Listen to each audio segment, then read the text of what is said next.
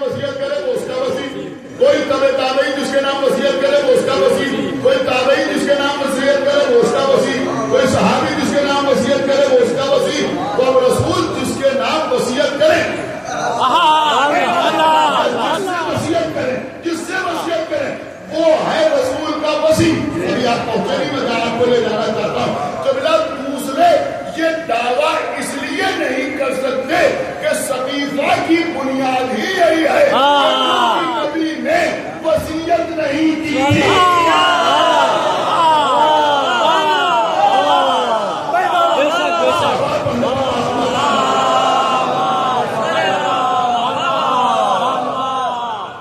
بے شک سبحان اللہ۔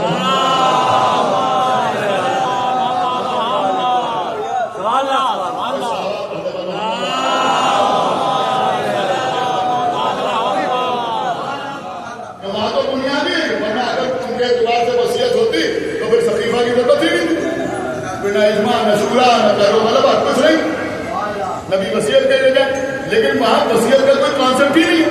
تو جب تمہارے کہنے کے مطابق نبی نے وصیت ہی نہیں کی،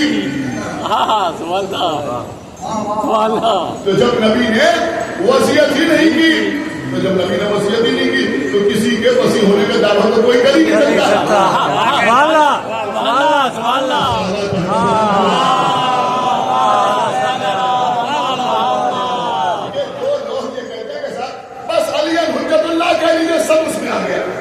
سب آ گیا، لیکن یہاں جو کہا جاتا ہے وہ سوچ سمجھ کے کہا جاتا ہے۔ اور سمجھ میں آیا آپ کی کہ علی بن ولی اللہ بھی ضروری ہے، وصی اور رسول اللہ بھی ضروری ہے۔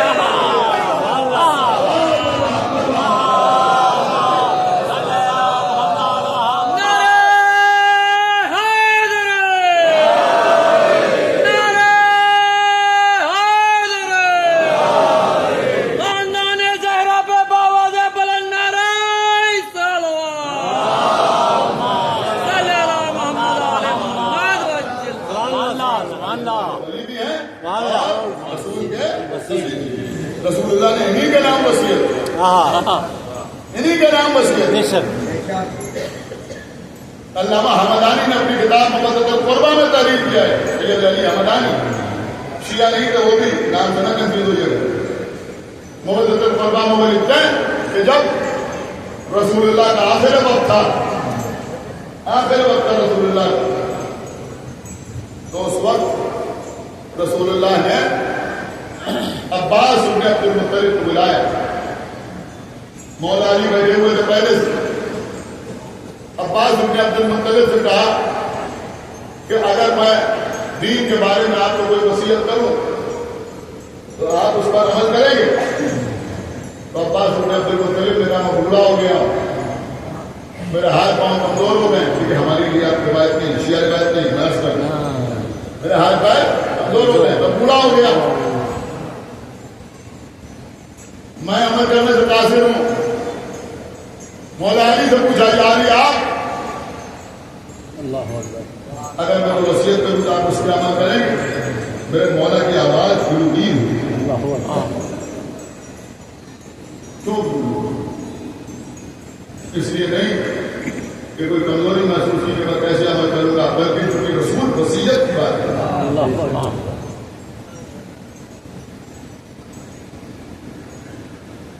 لائق اولادیں حسین ہوتی ہیں، بڑے ناراض بیٹے وہ ہوتے ہیں جو اپنا کو ہلا ہلا کے کہیں کہ وصیت کر دیں۔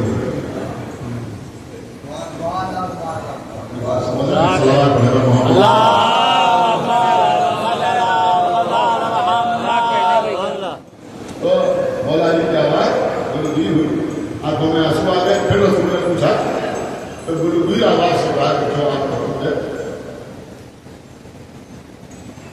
تو نبی نے آواز دی، بلال